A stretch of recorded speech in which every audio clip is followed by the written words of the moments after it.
अरे यार, कहाँ जाया जाए। चलो हुमायूं का मकबरा चले या कुतुब मीनार या लाल किला। कहाँ जाया जाए समझ में नहीं आ रहा। अरे उस दिन जो बस पर थे ना, जो देखे थे वहाँ पर, जो उससे पहले था वो क्या नाम है, वहाँ चलते हैं। वहाँ वहाँ पता नहीं खुला रहता है कि नहीं, कभी तो देखा नहीं किसी को भी वहाँ। अरे ट्राई कर लो, वहाँ क्या दिक्कत है। अरे यार बड़ा झमेला, क्या करें। अरे जल्दी सोचो यार, टाइम नहीं तुम्हारे पास। जल्दी सोचो कहाँ जाना है, डिसाइड करो पहले, इसी में टाइम निकल जाएगा। वहाँ यहाँ नेहरू प्लेस, कनॉट प्लेस, नहीं यहाँ नहीं, कुछ अलग जगह जाएंगे, एकदम नई जगह जाएंगे इस बार, जहाँ बहुत कम लोग जाते हैं। कहाँ। अरे उस दिन जो बस पर थे, जो देखे थे ना, बस चलो डिसाइड हो गया। हाँ पता नहीं कौन सा एक मकबरा टाइप का था। हाँ चलो वहीं चलना है आज, चलो। अरे फैसला सही से करो। अरे क्या ज़बरदस्त जगह है, यहाँ आकर देखना चाहिए, मुझे रुकना चाहिए।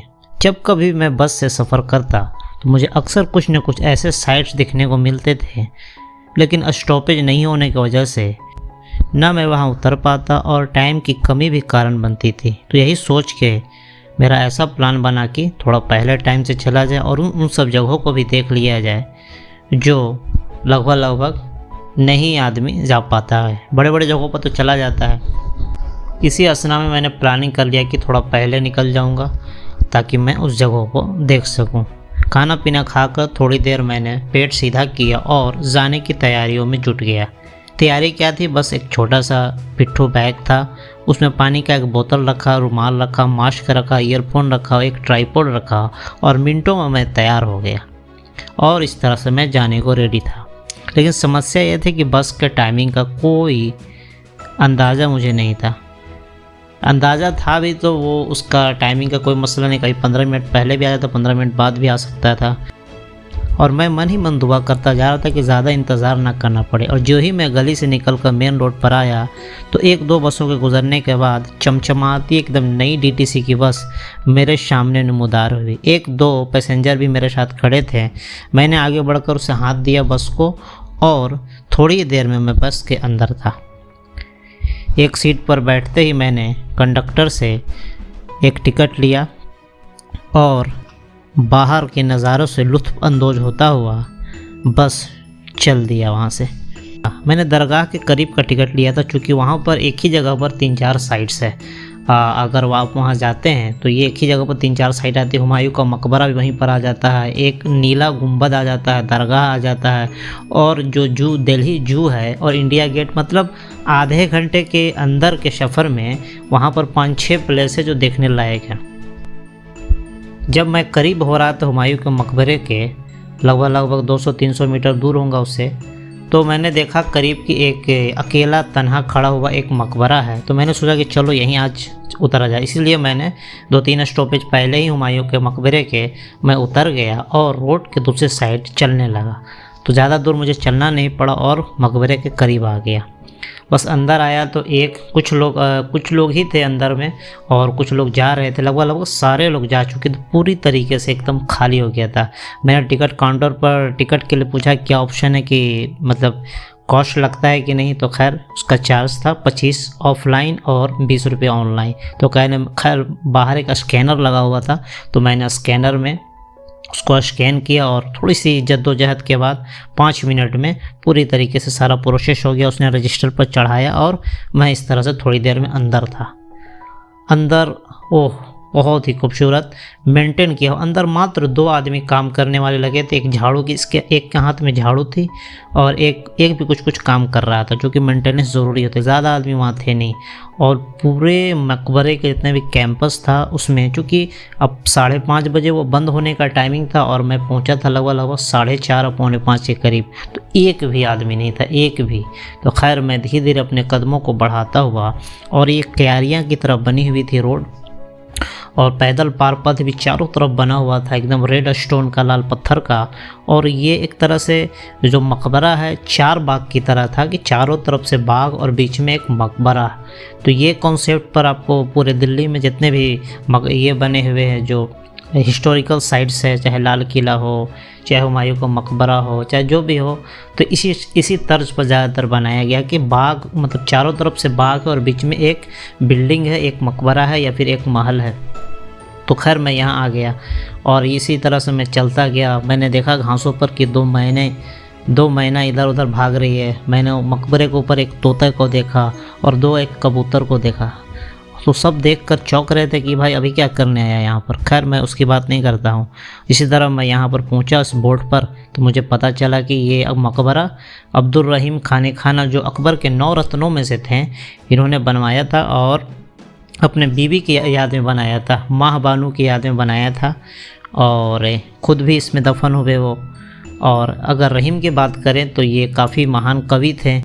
इनके दोहे और कविताएं काफ़ी फेमस है। अगर इनके एक दोहा मुझे याद आ रहा है, मैं आपको ज़रूर सुनाना चाहूँगा। रहीमन जिहवा बावरी कह गई सरग पताल, आप हो तो भीतर गए जूती खात कपाल। यानी कि रहीम ने कहा कि जिहवा यानी कि जो जीभ होती है, जो ज़बान जो टंग होती है, वो सारे फसाद, सारे लड़ाई, सारे झगड़े की वजह होती है। खुद तो उल्टे सीधे बातें कहकर 32 दांतों के बीच में छिप जाती है।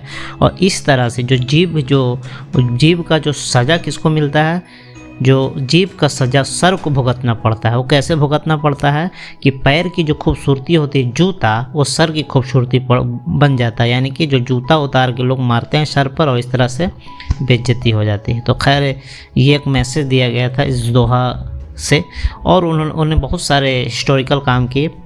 तो खैर मैं इसके अंदर नहीं जाऊँगा। और इस तरह से मैं चलता गया और मैंने एक दरवाज़ा तलाशना शुरू किया कि किधर से अंदर जाया जाए, क्योंकि अभी मैं उसके चारों तरफ ही घूम रहा था। खैर मुझे जल्दी एक दरवाज़ा मिल गया और तब जगह जगह बैठने की भी बनाई हुई थी, ये बेंच वगैरह बना हुआ था। तो मैं अंदर गया। अंदर का सीन भाई मत पूछो, इतना अंदर का सीन हॉरर था। मतलब हॉरर नहीं था लेकिन फिर भी एक भी आदमी नहीं था वहाँ पर, एक भी पूरे इसमें आदमी नहीं था। तो काफ़ी ज़्यादा मतलब एक सिचुएशन था। खैर मैंने कुछ मन ही मन कुछ दुआ वगैरह पढ़ लिया। उसके बाद मैंने एंट्री मारा।